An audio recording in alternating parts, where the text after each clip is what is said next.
Another package. Let's go open it up.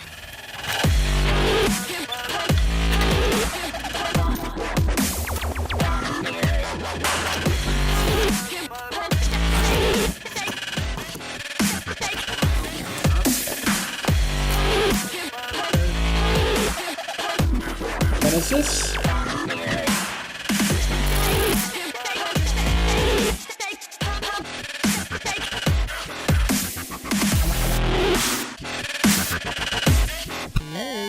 Video game.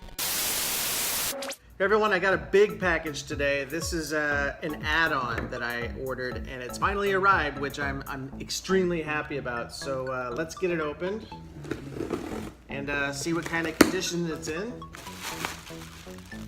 So here we go. So one of my favorite consoles is the Nintendo GameCube. And Nintendo GameCube had some fun little things that you can add to it, such as the Game Boy adapter. And what this does is it allows you to play Game Boy, Game Boy Color, or Game Boy Advance cartridges on your TV through your GameCube. Now the most important thing about this particular base, this adapter, is to have the startup disc. If you don't have the startup disc, this means absolutely nothing. So make sure if you buy it, get it with the startup disc. This one also comes with the manual. So make sure you get it. And this, I believe, was the last Game Boy add-on for any Nintendo product. So this was it. This was the grand finale for the Game Boy. So this is cool. This is one of those items that I would actually spend more money on, just because you really want a good one. You want to make sure you get everything that comes with it. But I bought this not too bad. It was $65. You can find them for much more expensive than that, and you can find them cheaper. But usually the cheaper ones don't come with any of this. So I am gonna go hook this up, and we'll take a look and see if we can play some Game Boy or Game Boy Advance cartridges on it. Let's go do it. So here we are. We're down in my game room right now, and so this is, of course, the Game Boy adapter. Here I have my GameCube. I just kind of unplugged it, pulled it out a little bit so we can get to it.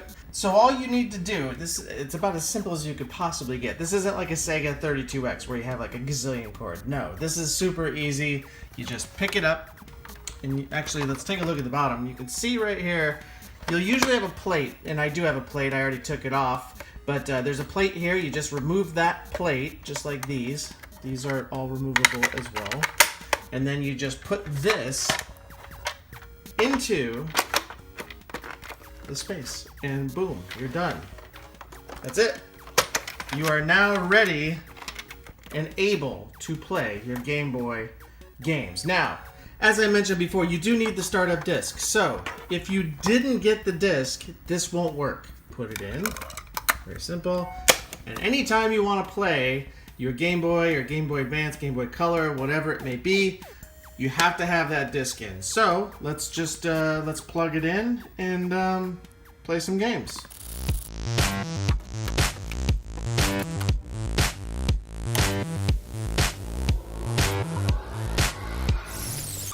So here we go. This is the Game Boy Player. Now the first game I'm going to start with is Atari Anniversary, and this is for the Game Boy Advance. And you'll see quickly that the graphics are phenomenal. Now the Game Boy Player itself, that came out in 2003. It actually came out in June of 2003 to be exact. And this is not an emulator. Instead, it uses physical hardware that's nearly identical to the Game Boy Advance. It was the last Game Boy-based add-on to a Nintendo console. So there was nothing after this. They just didn't make any add-ons for any of their consoles. There wasn't one for the Wii, there wasn't one for the Wii U.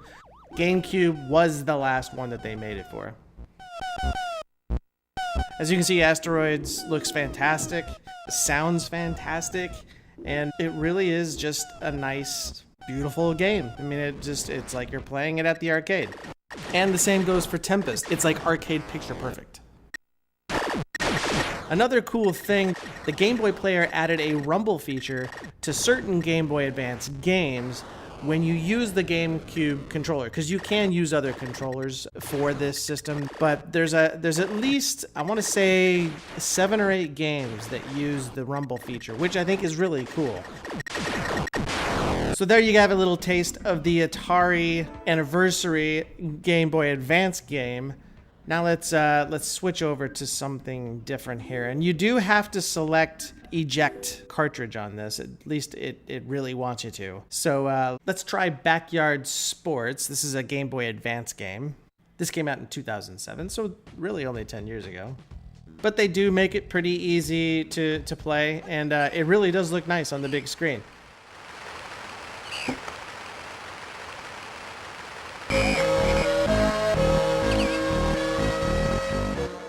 So let's put in another game. Let's try Donkey Kong. Now this is a Game Boy game. So the cool thing about this is that you're gonna have a color palette that makes it look so much better than obviously the black and white that you normally get on your Game Boy. So you can see it looks really good. Now I did not have a Game Boy Advance, so this is all actually kind of new to me. So I was a little surprised to see the Game Boy game in color. I wasn't expecting that. But it is cool. I mean, the Donkey Kong is one of my favorite games of all time. It looks fantastic. What I also found really, really cool was you're seeing me flip up the levels very much like Mario of New doing the backflips, but that was purely accidental that I discovered that. So now I just want to do it all the time. Now there are a number of options as well. So you can see you can change the frames, you can change it to different colors, you can bring it from full to normal size. There's also 2 different layouts for the controllers because obviously it's not the same as what you would find on a Game Boy Advance or Game Boy Color. So it does give you a couple options to use your GameCube controller. And you can make it softer, you make it sharper. You can set a timer too, which I think is really, really cool. So to have that back in the day when I was a kid playing with my brothers, I mean, if you could put a timer on it, that would have been perfect, because I had my brothers were hogs, man. They would hog the game. So there you have it. That is the Game Boy adapter for the GameCube. It's really, really cool. I actually wasn't even thinking about becoming a collector for Game Boy, Game Boy Advance, Game Boy Color, but I think I may now, actually, and especially since I just found my Game Boy after 27, 28 years. It really is fun. As you can see, the image on the screen is fantastic, and there are a lot of options too, and it's just a really cool add-on. Probably one of the cooler add-ons that I've ever had for any system. So let me know what you think of the Game Boy adapter for the GameCube. Let me know if you have one. Let me know if you'd want one, because I know that these aren't exactly always cheap, but you do have to make sure you get that startup disc. Get that startup disc or it won't work. So that's it for me. Thanks again for following and commenting and subscribing. I will see you next time on another Layman Video Gamer episode, and I'm gonna go play some more Game Boy. Why not? I got it. It's right there on the GameCube.